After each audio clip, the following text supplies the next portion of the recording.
Hello and welcome to Beheaded. Welcome to Season 5, Episode 2. I'm Megan Moore. And I'm Elizabeth Black. New location. New location today.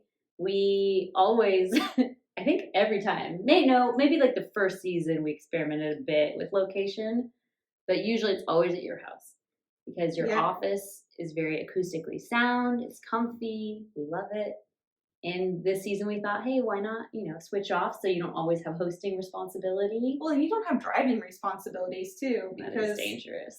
I won't say why. I do appreciate all the driving that you've done because you will always travel to my humble abode. Yes. Well, and you always, again, make it very cozy. Now we're just like complimenting each other, but you do. You're a great hostess. You're a great hostess. And whenever I come over, Megan's ready with her charcuterie and wine and themes the food around the meal. Where did you put your wine? I put it over here for danger.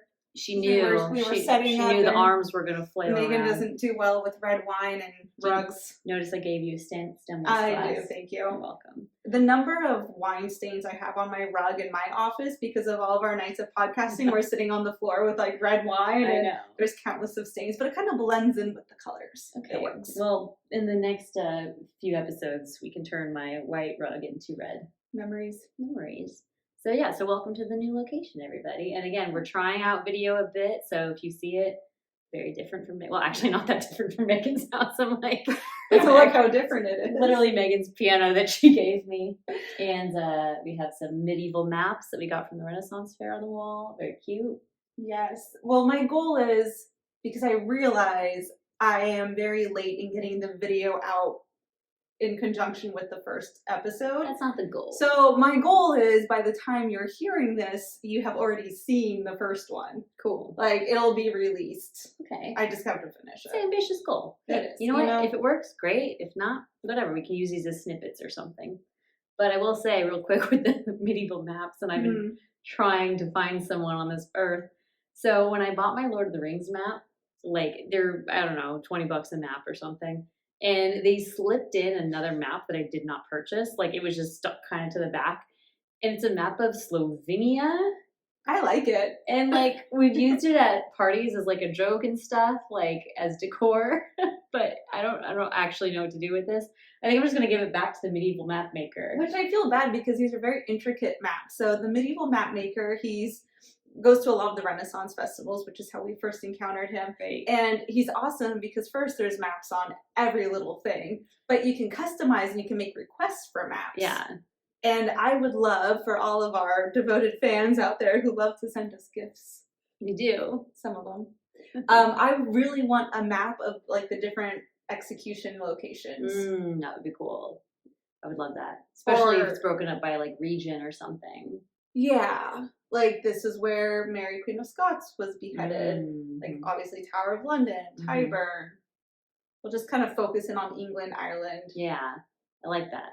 The only other one I have is Arizona ghost towns up there. That's relevant. I know.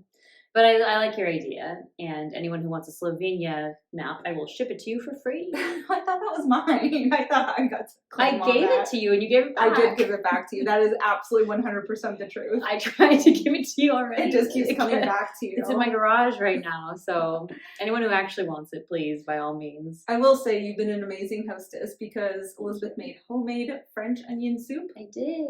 With Swiss cheese and French wine to kind of lean into the theme of the evening. Indeed. We love to theme up our food prior to recording. Exactly.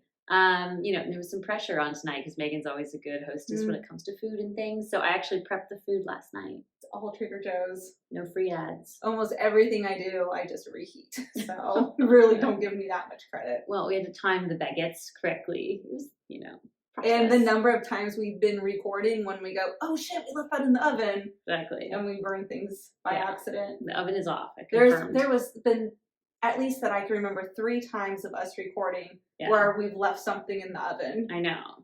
The flatbread that one time. The shepherd's pie. Shepherd's pie. Yep. There's definitely something else in the new house in foil. Anyways, you're doing great. Thank you. Thanks for having me. Appreciate your support. I like being here. Cheers. Yeah, so we've got French stuff going on, but before we get into any of that, so much going on in the news right now. I know. And when we say news, we don't mean like world news. We mean like historical. Obviously, us in our Swiftie universe, we have a lot that we're trying to keep up on with right now. But on top of that, so like I've got like the 2 Instagram accounts. I've got like my personal one, which is primarily like Taylor Swift stuff on there. Nice. And then the Beheaded one, which is obviously our stuff, everything that's like historical and all of the cool stuff. Mm-hmm. And over the weekend, I was like bouncing back and forth between the 2 because there was stuff going on in the Swiftie universe. And then there was stuff going on in the Tudor history universe. Indeed. Call them the universes. Yeah. And yeah, so we've got to get into that a little bit because it was so spot on with the timing. I don't know, would you say the timing was really good or really poor? Because what we shared... Because of our conclusion? Our conclusion on our last episode was in one direction, and 2 days later they came out with more information on the topic. I'm starting to think they wait for us to come out with hot takes and then they just say the opposite right after. So we've noticed this since we did our Cromwell episode, which Thomas Cromwell, if you haven't listened, is our season finale of season 4.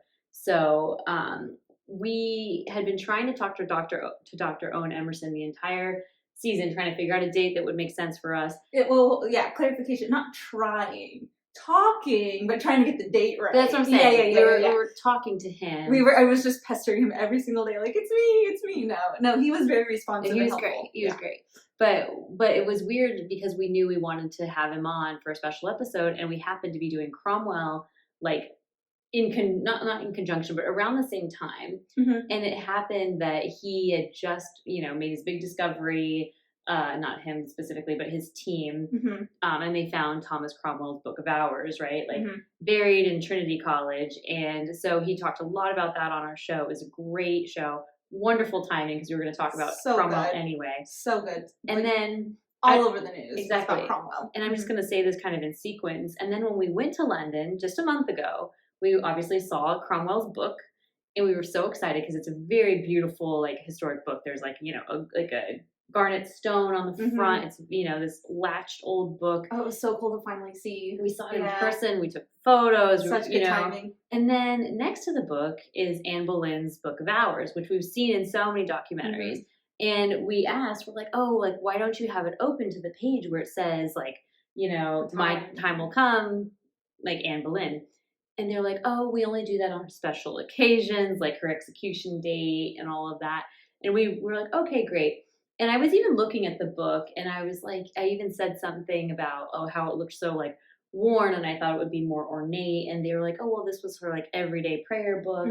So we bought, I won't say bought it, that's true. But then this was at Hever Castle, by the way. And then after Hever Castle, days later, we finally go to Hampton Court Palace. And what do we see? We see the same Book of Hours, Anne Boleyn's Book of Hours. Yep. And I, revolted. No photography allowed, so we were not allowed to take a photo of it to prove, okay, what's what. We were so confused. And we actually, she knows our podcast, but there is what would you call her? Docent? What's her title? They have titles, and I forget what they are. That's okay. But she works there. Yeah, one of the employees at Hampton Court Palace, but they're all very knowledgeable. And shout out Zara.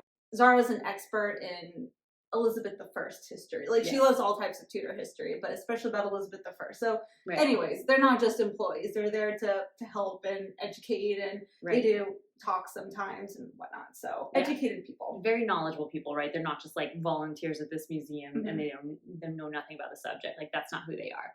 So we already had these long conversations about the Book of Hours at Hever, and now we're at Hampton Court and we see the Book of Hours.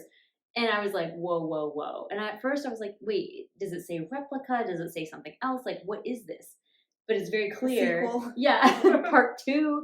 It's very clear in Hampton Court. It's like, this is Anne Boleyn's book where she wrote the inscription, like the famous inscription, "My time will come." But also not opened up to the inscription. Also not open. So we have yet to see the actual writing. So we poor Zara, I kind of feel bad for her because we bombarded her after we were hot on the topic. And we were kind of angry, and we're like, Zara, we just saw this same book at Hever, and Hever claims that that's the Book of Hours that has the inscription. And she's like, no, absolutely not.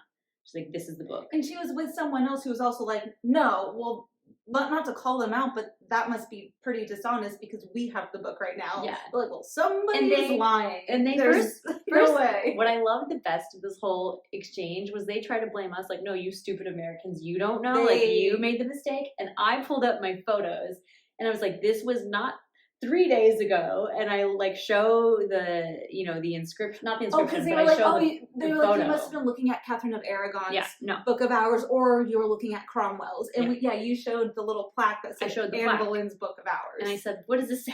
It says Zara, if you're listening to this, so sorry, but we were a little bit defensive there, but we were just passionate. Well, I was so passionate. I was confused because I was like, which is the real book?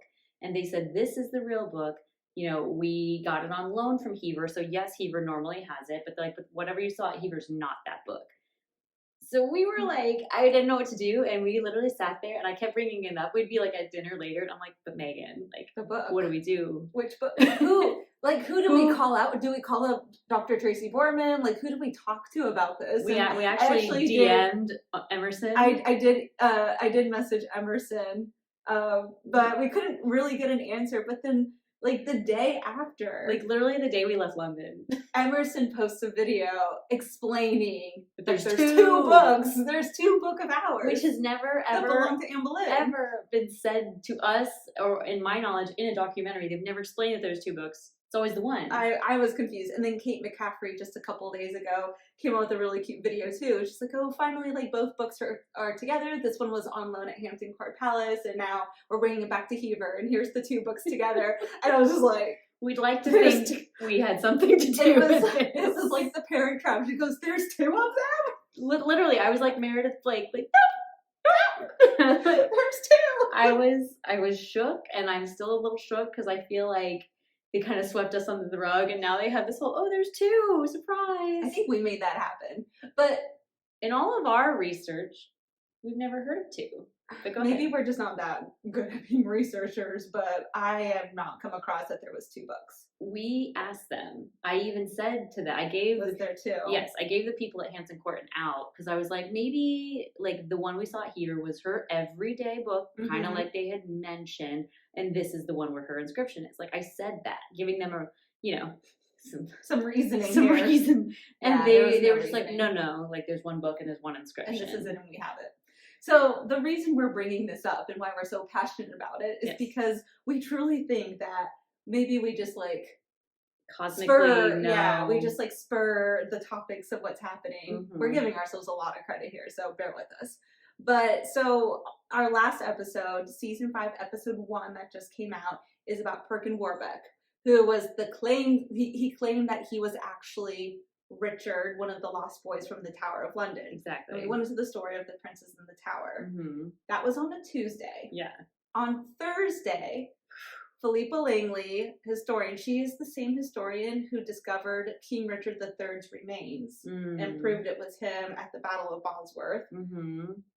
Has recent discovery believing that perhaps the princes did survive and giving more reason to why Perkin Warbeck was actually telling the truth. Like, he's actually Richard IV. And the fact that most people, sorry, I'm trying to grasp my head around the fact that I very, very rarely hear about Perkin Warbeck. I feel like he's not that well known of someone in the Tudor stories. No. He doesn't come up, sometimes when you're coming across different books or you're scrolling and you see a lot of like Jane Grey and Mary Queen of Scots, there's like the main players. Perkin Warbeck does not come up that frequently. No. But over the weekend, every post was about Perkin Warbeck and the Lost Princes, and I was like, we just did this. And again, not that we're behind any of this, I just find it very coincidental that in the last 6 We're months that influential. somehow this keeps happening. And I'm like, for 2 like dumb Americans from Arizona, we sure like nail a lot of these stories. I just also love how humble we are about our. So humble. Yeah, we're very humble and obviously very influential. So take that for what it is. But all that said, though, with the Princess in the Tower, now the question. So we kind of ended the episode, not to spoil it, but like claiming Perkin Warbeck as a liar, as a fraud. We were like, there's no way this guy actually was real, like, obviously a real person, but he wasn't the prince in the tower. It was all just a big farce. you know, he had enough Yorkists there supporting him, making him believe it himself. But our general conclusion was that he was a knowing fraud. And now the general consensus. Are we the fraud? Perhaps. Sorry. Like us or love us, whether we're right or wrong, you know, we're in the conversation, and that's big time.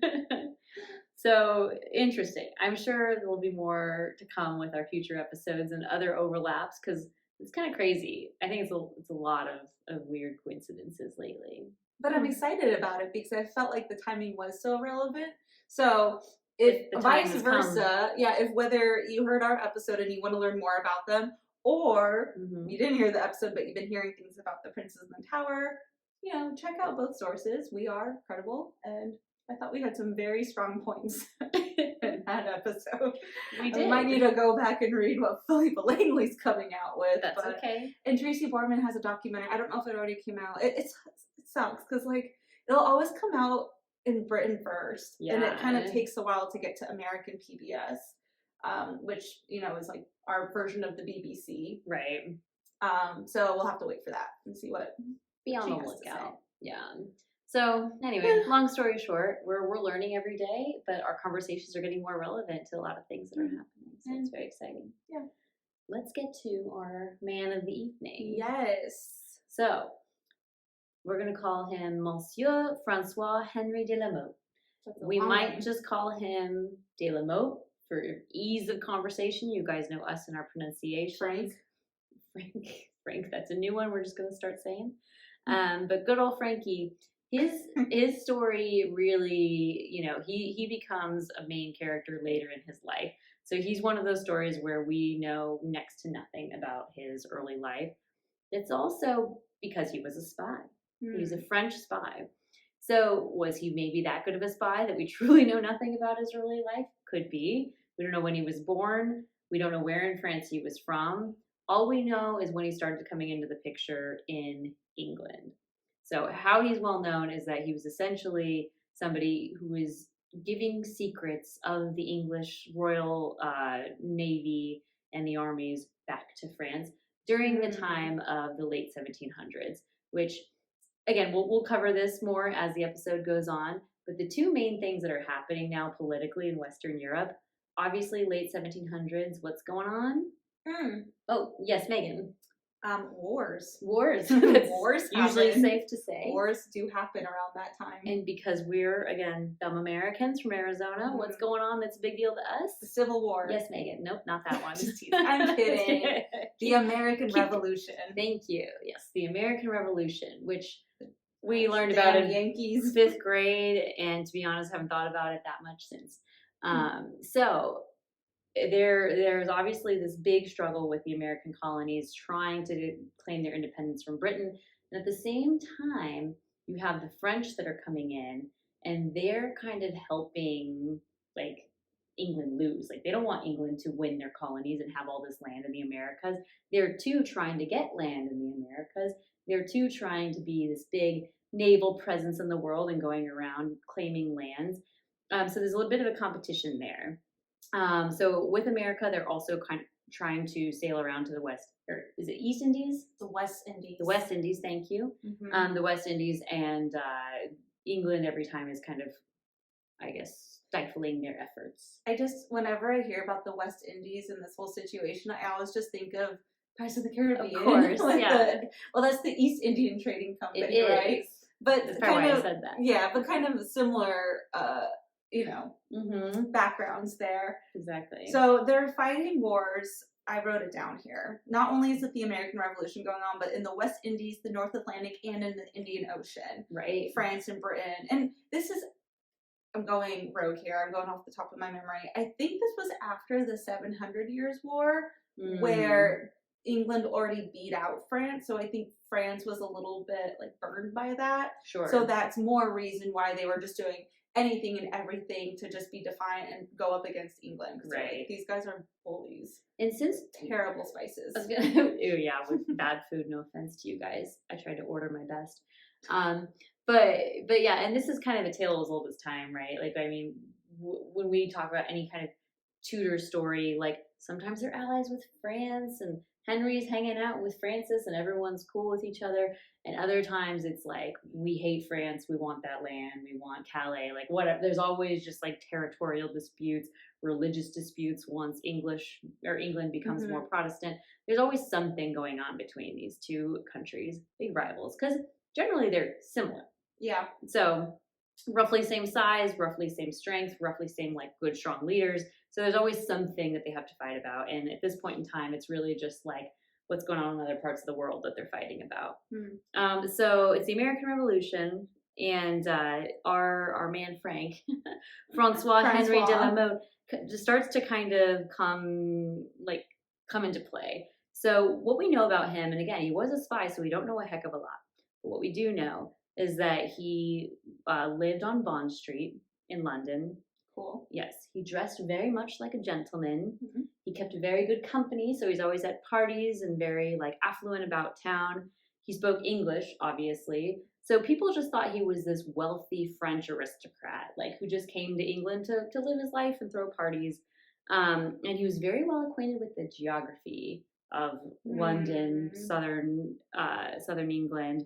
So it started to get to a point where we're like, well, maybe we should look more into who this guy is, because we can't just accept the fact that he's just a rich guy coming over from France. There's got to be more to the story, especially a man that essentially has no past.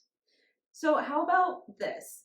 We didn't quite discuss the lineup of things. We're improvising here. Nope. What if I kind of tell the story of how it happened? Okay. And then we kind of lead into who he was.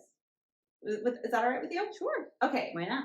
Wow, we've never done this just like on the spot. No. All right, so I'm going to set up the players of the scene right now. First of all, there's a guy named Stephen Ratcliffe. Love the name. He owns a boat. Yes. And Ratcliffe is asked to transport papers and packages and certain things by some guy named Roger. So Roger. I think Roger has a longer name, no? It's Monsieur Isaac Roger. Okay, Monsieur Isaac Roger. So we know that Ratcliffe has the boat. Roger comes to him. He says, hey, I'm going to give you 20 pounds for every delivery of these papers and these packages that you can get over to Boulogne, France. Which is a significant amount of money in that time. Yeah, it's not so bad. And so he starts doing it. And he does 1, 2, 3, maybe 4 runs for him. And all of a sudden, Ratcliffe starts getting a little bit suspicious. He's like, I feel like what I'm doing is dirty and illegal, but I just can't tell you why. It's just uneasy. He's uneasy. He doesn't know what is in these packages and what the paperwork is. Right. So he goes to his friend, Stuart of Sandwich.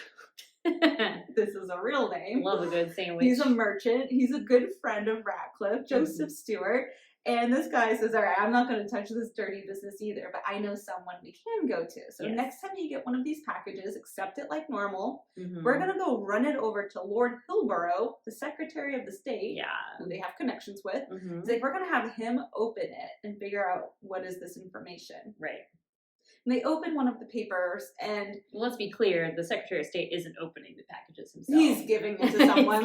Someone else opened them. It's passing through hands, but they're trying to do it the correct way and not just do it themselves, because they don't want blood on their hands. They don't want to be seen as doing anything dirty or illegal. So they're going through the steps to basically snitch on someone. Right. They know something's going on. And obviously, there are wars going on, so they have to be careful. Everyone's on their guard here. And they find out that all of the papers are very, very, very detailed documentation of what's going on with the British Navy. Right. What are they preparing for? How many men are going? What are their maps? Where are they? What's their mission? And this is all amongst them going out into the West Indies, and they're trying to track him down. And then they are then giving that information obviously to the French, and the French this is how they're finding the British Navy so well. Right. So much so where it actually does turn into one of the big battles. Battles. Yeah. There was a time where I believe it was just before 1780. I want to say. I don't have the exact date, but France was able to attack these British ships that were preparing for a voyage to the West Indies. So they haven't even quite left yet, and they were sitting there stockpiling their ships, getting ready for this big thing, and it led to the death of about 207 people, including like officers, seamen, Marines, infantry, prisoners of war. Like all these people were just like blindsided because they weren't even sailing yet. They were just getting ready for this voyage. And they're like, how do the French know exactly where we are, where we're about to go, what kind of things we're going to have on hand? And they just had this like all out little mini blitz on them. And again, there's only certain ways you can know those things at this time. Yeah, and they know, so they're pretty sure Roger's not the one who's actually writing up these papers because he's kind of like more of a servant. More of a henchman. Yeah, and so they know he's obviously working for somebody. Right. They just don't know who is the author of these papers. So they kind of set up a little scheme here. Ratcliffe decides to come at Roger and get angry and start a fight saying, you owe me money, because he hasn't been paying him. And in this altercation, he demands to talk to his principal. So Ratcliffe wants to talk to Roger's boss. He's like, whoever's giving you these directions, bring them here. And he does it. So Roger brings in our man of the hour, Francois Henry de la Motte. Thank you, because you are practicing French. Duolingo. Just had your 1 year. Over a year streak, yeah. Over your streak. Streak, I want to be clear. I've been practicing for 2 years, but the streak is 1 year alive. Congratulations. Thank you. So you get all the French words now. Yeah, cool. And de la Motte is kind of like, what is the problem here? Like, what is the situation? And he goes, well, of course I'm not paying you your 20 pounds because you're slow as hell. He goes, the first 3 or 4 deliveries were fine. You were great and I paid you. After that, like, what the heck is taking so long? I'm literally getting to France faster than these papers and the information is worthless. So as a recap then, so Ratcliffe is upset that he's not getting paid. Right. But de la Motte is saying you're not getting paid because the shipments are delayed. Yes. I'm literally showing up to France faster than these packages, so what the heck is happening? Yeah, and he doesn't know that the reason they're taking so long is because everything's being copied and relayed and like picked apart, and he's just like, you guys are the slowest delivery man I've ever hired. They're just gathering evidence. So yeah, you make a good point. They're actually making copies of all the papers. Eventually, though, I felt like de la Motte was pretty reasonable with this. He goes, fine. I'm going to pay you your 20 pounds. On top of that, I'm going to pay you a little bonus here of 100 guineas. Hey. Just get the job done. He's like, do what you used to do and just be faster. Just be better. Which leads us to them now figuring out who the author is. Exactly. So again, like we knew a certain amount of information. I think he was already on people's radar just because he wasn't quite hiding in the shadows, right? He's hiding in plain sight this whole time. Like he, for a long time, was unsuspected to be of the service of France. They just assumed he was a Frenchman. So that's when people start to like perk up their ears a bit and put a little bit more of a watch on de la Motte. So it starts with just some routine surveillance. Obviously, they know that he's already has these papers on him. So because he's a spy and he's good at it, they don't find anything necessarily that he's doing day to day that's alarming. But what they do is they finally like kind of corner him and they ask to search his person. And once he is searched, he has literal papers on him of the sailing schedules, of their locations, like where they're going to be, what they're going to have on hand, the strength of the armies, meaning like the size of them. So immediately, it's like he went through such great lengths to kind of slip through the cracks for so long. And as soon as they got him, like, they got him. They got him so fast. And, and even that story in itself is kind of funny because a king's messenger, and it was basically 2 men showed up at his house, and they knew it's where he lived on Bond Street. So it was 2 of the king's messengers show up. And at first, Francois is not home. De la Motte is not home. Right. And so his servant's like, I don't know where he is. And they actually end up sitting in his kitchen all night waiting for him until he comes the next day. Ooh. And then instantly his servant's like, these 2 guys want to see you. And they've not been very nice to me. And so instantly he's like, oh, shoot. Oh, and no. I guess there was this little slip up where he tried, like, while they were, I don't know, talking or whatever, to like remove the papers, and he like throws them to the side, and they all see it. They're like, "Dude, but those are the papers." I hope he's had like 2 glasses of whiskey and thinks he's like being super discreet. He's like, no, such a sneeze over here. Excuse me. So yeah, and then that's where it leads to the full on like physical search and removal of him, and he gets arrested. Exactly. He is arrested with someone else, so they found out he had a partner. He did. Henry Letterlow. Did I say it correctly? Letterlow. He's what they called like the second principal in the scheme. Yeah, an accomplice. And he was from Germany, so he was a German spy. Exactly. And this is, just so we're clear on timeline, this is now January 1781. Oh, thank you. You're welcome. So they're both arrested and essentially like taken to dun dun dun world's most romantic location, the Tower of London. Dun dun dun dun dun dun, which I love. So they took him there, and he and I believe his accomplice too were in there for a whopping 6 months. Ooh. That's quite long for Tower of London. I feel like that is quite long, and I feel like they wouldn't have had the nice quarters. I don't think so. He's a Frenchman. Yes, he's like fancy, but you know, they have so much suspicion over him. They found him literally red-handed with all these papers. So they just kind of toss him in and think about what to do with him for those 6 months. So it's not until July of the same year, 1781, that he's finally taken to London's like central criminal court, which is called Old Bailey. And that's when they go through the proceedings, which this is fascinating. It is one of the only, maybe first times where the entire case was recorded from Old Bailey. Like verbatim. Everything. If anyone wants to take the time to read the trial, it was actually very entertaining and kind of funny. It's kind of funny. It's a lot of back and forth, and all I can picture through it was, say it for me. What's the movie I'm thinking of? Because I know you're reading my brain right now. Well, it's Mr. Toad's The Many Adventures of Mr. Toad. Yes. Well, it's technically the book's Wind in the Willows. I don't actually know what the movie's called. It's called Ichabod and Mr. Toad. Yeah. Anyways, it reminded me of Mr. Toad from Disney when they're in the court scene, because it was like very back and forth of these like little short questions, and it almost sounded snarky, some of their responses. Yeah. And they're like, and that's when you saw the papers, and like, what papers? The papers. And they go through the different interviews of the different witnesses. So Ratcliffe is there, Stewart is there, the whole gang, the sandwich, Stewart of Sandwich is there.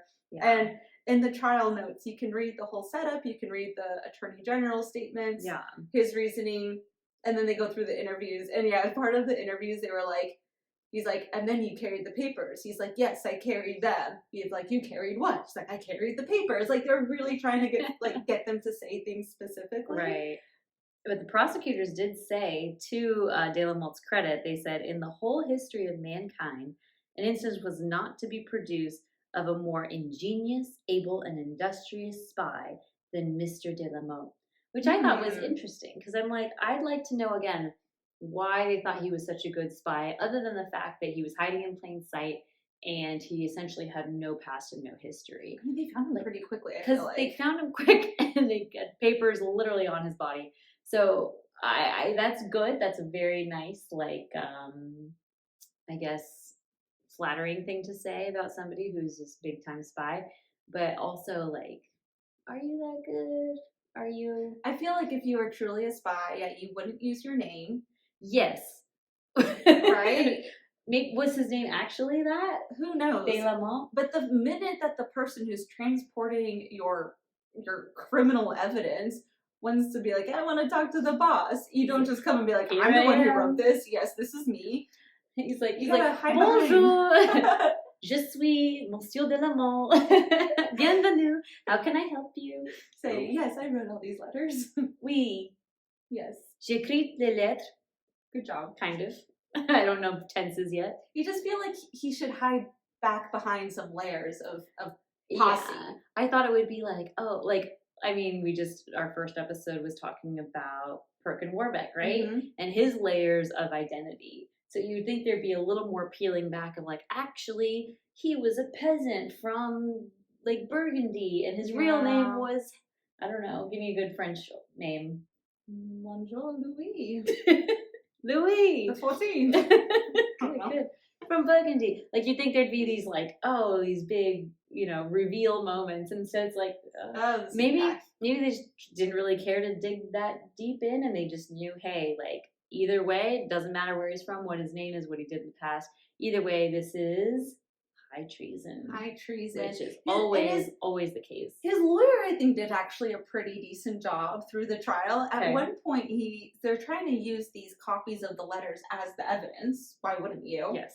And they're reading out everything that these letters are saying, and he's going, whoa, okay, this is not actually valid evidence because they're just copies. You have to prove to me that the real version of it exists somewhere. Right. As long as it's a copy, it's not in his own handwriting. There's no proof that that's even what he wrote someplace. Anyone could make up a copy of something.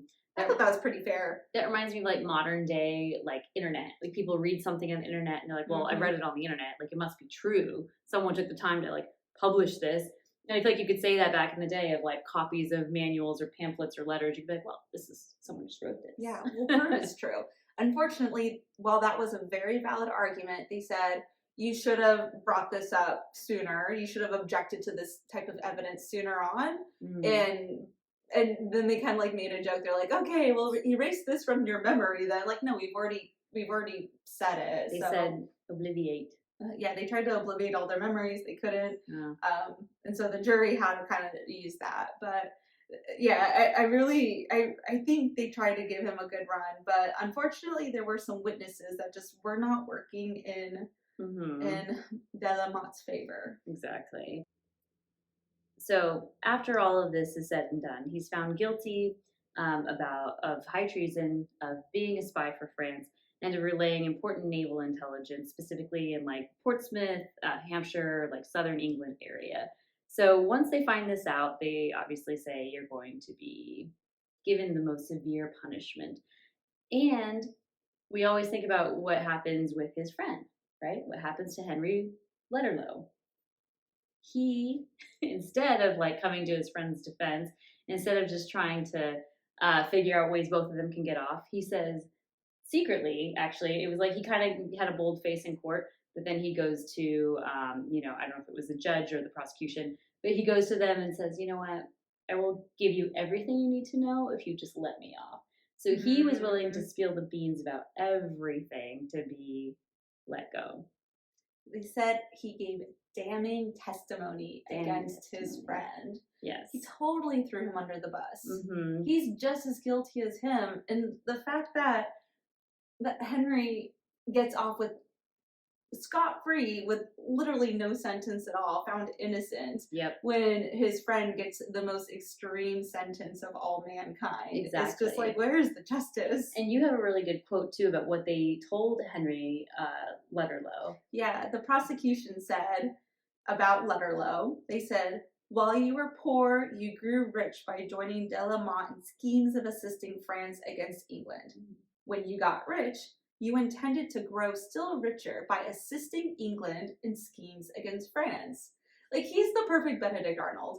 This guy cannot figure out his allegiance, right?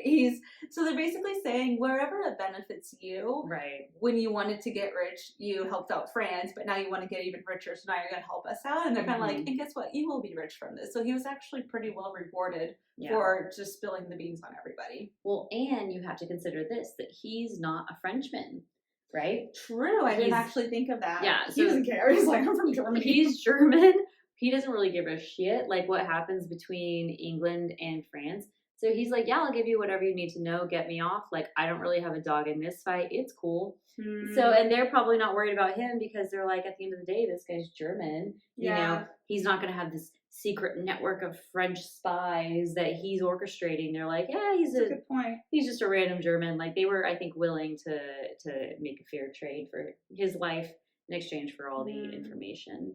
So the greatest part about this whole trial being documented word by word is at the very end, of course, they give the sentence, right? So we can read it verbatim, where they find him guilty. They say sentence. And so this is coming from Mr. Justice Buller.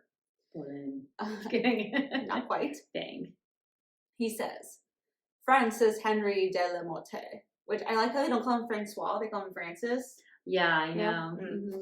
The offense of which you stand convicted is so enormous, and the dangerous tendency of it is so obvious to everybody who has heard, or who may hereafter read the transaction of this day, hence us, little did they know, like 200 years later it says, Season 5 beheaded.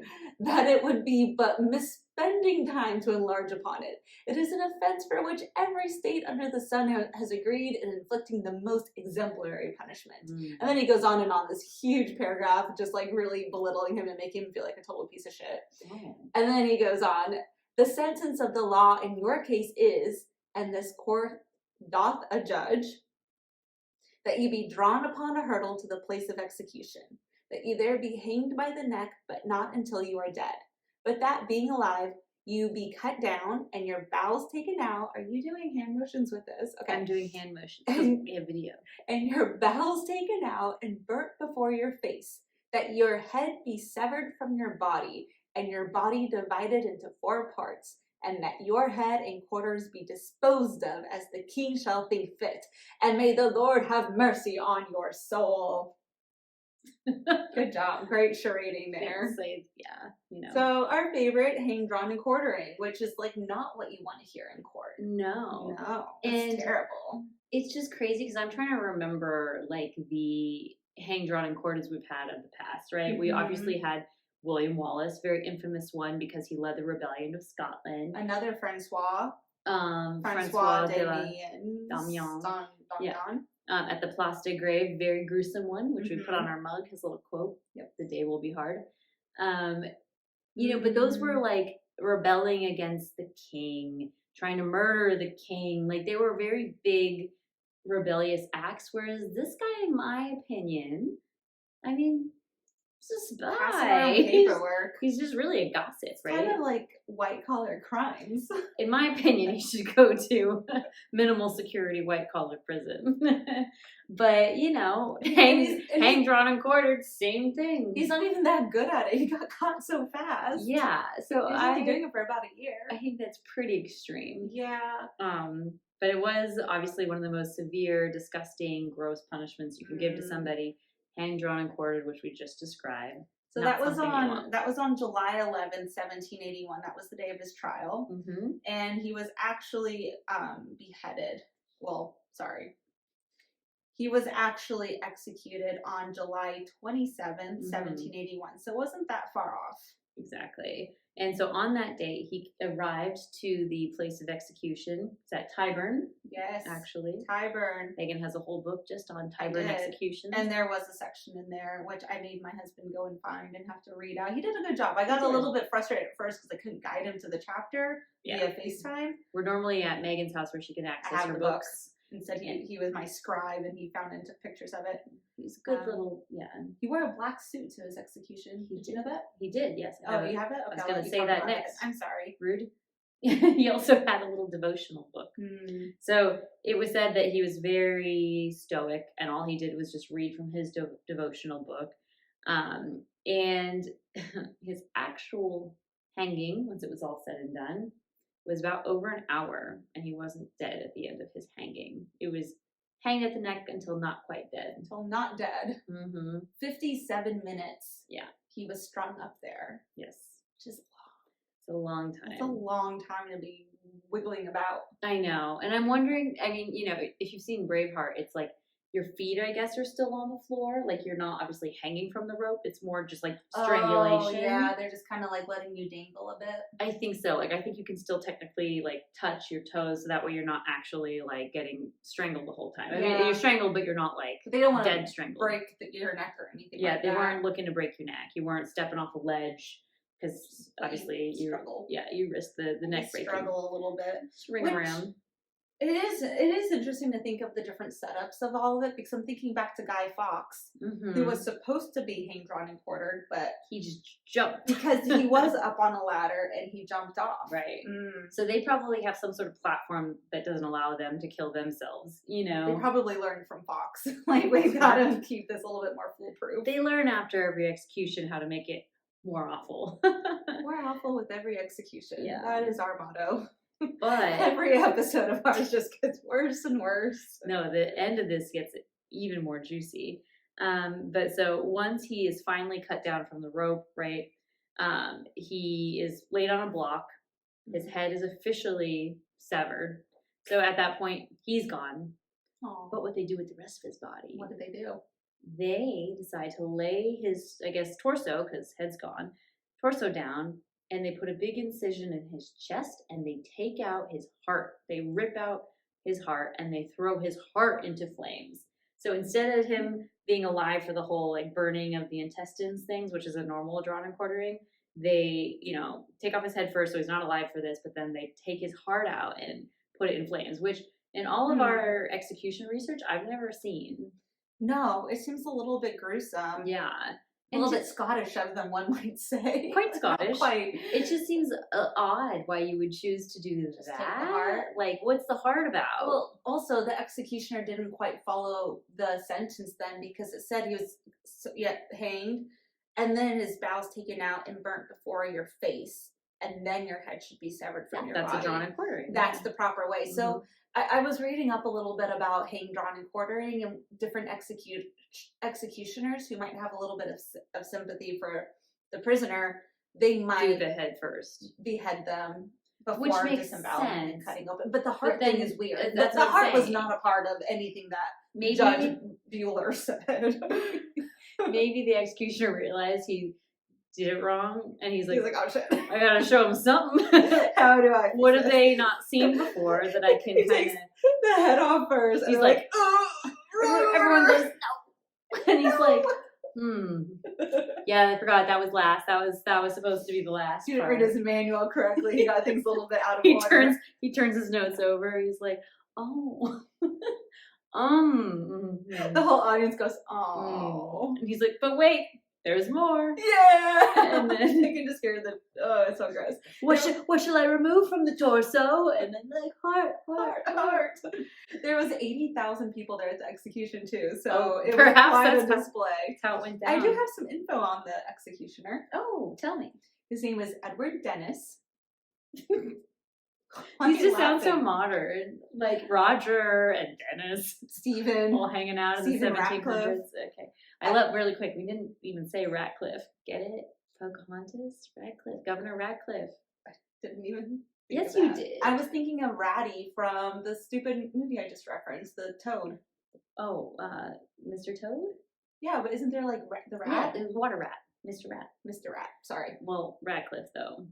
But legend. But in the trial, Ratcliffe was the one. He's the good guy. Yeah, but he was the one like being interrogated on the stand, and so was Mr. Rat and the Toad. That's true. So I like we just keep calling it something different. The Toad, Mr. Toad. Many Adventures of Winnie the Pooh and Mr. Toad. One of those. I should know that. I apologize to my Disney fans. The one. Listen. The Adventures of Ichabod and Mr. Crane. And Mr. Toad's. Oh my god, I meant Ichabod and Mr. Toad. Damn it. Now, whatever. You guys get it. You know. All right. Can I talk about the execution? Sorry, please do. Edward Dennis. What is his weird name? He was the official executioner of London and Middlesex between 1771 and 1786. And the only thing that made him retire was death. So he died. He died on the job. He was responsible for 201 hangings. He was most well known. Well, there was one day he had 20 hangings on one day, so that was kind of inflated his numbers a bit. Was he actually a goat? We don't know. One of the things he was most popular for, like most well known for, was the Gordon Riots of 1780, which was just 1 year prior to all of this. Yeah.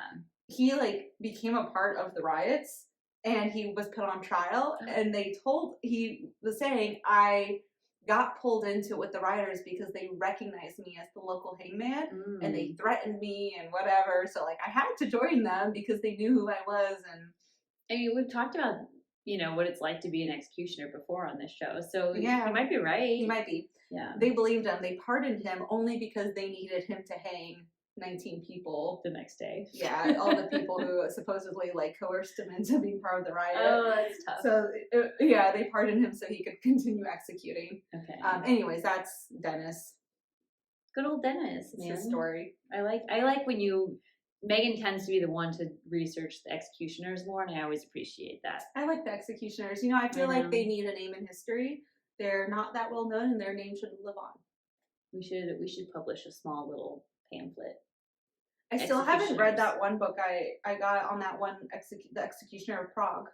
I still have that. I just like you it's gave in, like me old English, so I haven't read it. I have a bookcase here. There's a book up there that she gave me. I still need to read, The Hangman's Daughter.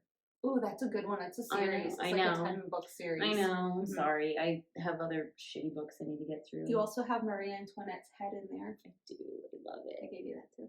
Next time we'll do a little show and tell. We give good books. Hey, so but after they took the heart out, sorry, you're cute. They scorched his body, and then with his head, they put his body and his head in a quote handsome coffin. Handsome coffin. Handsome coffin. He was a gentleman after all, with money. And then he was sent to the churchyard of St. Pancras. Oh, nice. Pancras. Ew. And for those curious, because obviously this is taking time in the middle of the American Revolution and all of that. The revolution doesn't end until 1783, which is interesting because as Americans, most of us know, like, 1775 is the big date. That's like the Declaration of Independence. But like, I think it's a misconception in America that like the war ended that day and we became America. Like the war didn't end for 8 more years after that. Well, yeah, if you've ever seen Hamilton, you know that. Well, yeah, now you know. But I'm saying Battle of Yorktown. I'm saying like historically, that's not a thing that's ingrained into the American conscious. Like if you asked me before today, like when did the American Revolution end? Would you be able to answer that? I say that was when Mel Gibson rode out on his horse. And he had the flag. Are you talking about Braveheart or Patriot? I'm talking about the Patriot, not when he yells, freedom, which would also have been relevant. Yeah, but he just plays a rebellious when man. He shows up and the music comes up and they all start like cheering for him. 1783 people. I also had another surprise trivia question for you. Can you name the 13 colonies? I can try. I don't know if I can, but you could try. Right. See, show me what you got. I don't think I know these either. So New York. Okay. Massachusetts. Yeah. New Hampshire. I think so. Rhode Island. Yeah. Delaware. Sure. New Jersey. Yes. Everything's legal in New Jersey. Oh. Hold on. Where am I? Connecticut. Virginia. Connecticut. The Carolinas, I think. Was it North and South Carolina, or was there just like one South. Carolina? Let's just throw those in there because we need to. North, South Carolina, because we need the numbers. We need 3 more. Did we say West Virginia? Virginia? That's cheating. Maryland. Map there. There's a map. I just noticed. Maryland.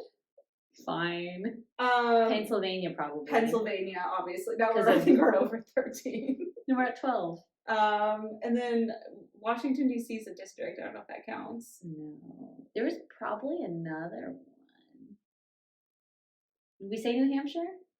I said New Hampshire. Maine wasn't a thing yet. I don't think Maine was a thing. They didn't have the lobsters I don't yet. think Vermont was a thing. This is really boring. I don't think people want to listen to us try to name off all this. It's trivia. I don't know it. Do you know it? If you know it. Hawaii.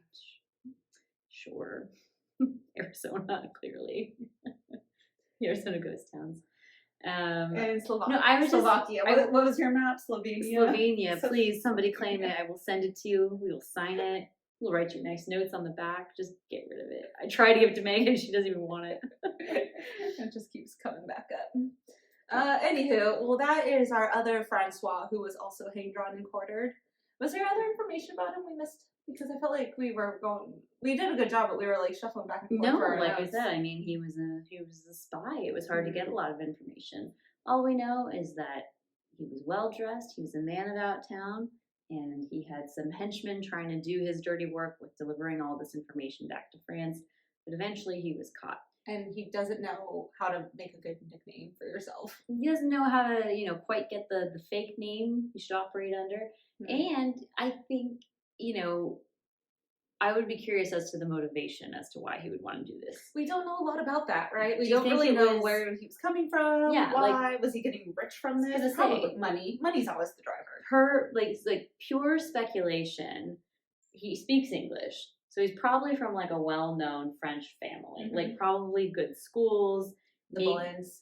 Yeah, had some falling out with his family, which led him to England. Oh, now you're just making a whole backstory for him. Why would he stay in France? He had an older brother who died of the measles. If he was from a good family in France, wouldn't he stay in France? I think he went to England to be a spy I think So he someone was like sent there. Yeah, I think because we knew that he lived on Bond Street for a year. They don't know about. They assume that's when he first came to England. So I think someone over what's it called, Bouillon, France?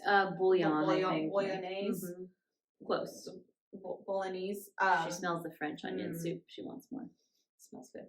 I think someone like hired him. Was like, hey, if you want to do this, I'm going to pay you pretty good. That's true, because it's not like he had much of a history beyond that, like 1 year or so. I think he did it all for money. Why wouldn't he? That's what we all do it for. Or the clothes. He probably just liked the fashion they were giving him. Fancy clothes. It's like Sarah Jessica Parker. She's like, I like to have my money where I can see it, hanging in my closet. That's what he said. Oh, anyway, Elizabeth. Thank you for joining me in my home today, everyone. Next time we'll be back at Megan's, and then we'll switch back to me. I'm gonna switch around. I'm gonna really work at editing these videos, but we don't make editing easy for ourselves because we screw up a lot. That's okay. Makes it authentic. I think. We'll just do the raw live version. That's what we'll do. Uncut. We'll do like a Patreon, and the Patreon gets the live version of like the bathroom breaks. I promise you. Oh yeah, the stuttering. Pay for the extra stuff, and you'll see the bathroom breaks and everything. Sounds great. That's wonderful. Speaking of, however you get your content, like us, follow us, whatever you do. Yeah. Leave comments. Honestly, that's probably one of the most helpful things. We don't ask for a lot. There are podcasts out there who ask for your money every month, and they want you to, devote your time, energy, and resources. We ask of 2 things, actually 3 things, possibly 4. I don't even know these. Listen, share with others, and leave a review. Apple iTunes is a great place to leave a review, even if it's a short one. Like you can just say liked the episode on the French Spy. Ideally 5 stars, but I'm not mad about the 4 stars because 4 stars means you're not perfect, and no one should be perfect. We're definitely not. But now that you know that we're at the cutting edge of historical developments, and we keep getting ahead of all these historians who talk about Thomas Cromwell and two Anne Boleyn books and Princess in the Tower. We are clearly the hot topic of the times, and they're gonna start coming to us for they want their hands on these notebooks. I was gonna say, you know how much these notebooks are worth? Well, I've had 4. You've used the same one this is the same one. We're on year 5 because you write so damn small. I write teeny tiny. I'd be a good French spy. Nobody would know what I wrote. Okay, Elizabeth, any final words? Not today.